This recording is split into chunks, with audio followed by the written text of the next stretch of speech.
50. Please like and subscribe. Tap.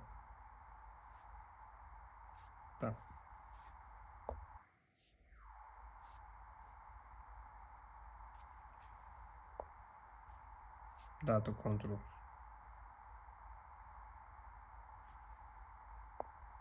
Delete OpenAI account.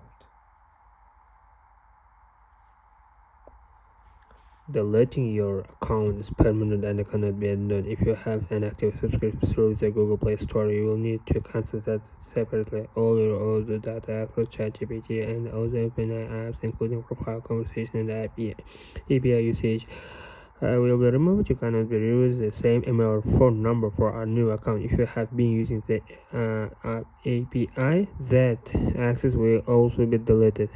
Tap delete OpenAI account.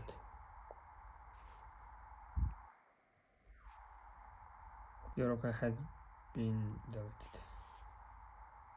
Please like and subscribe. I beg you.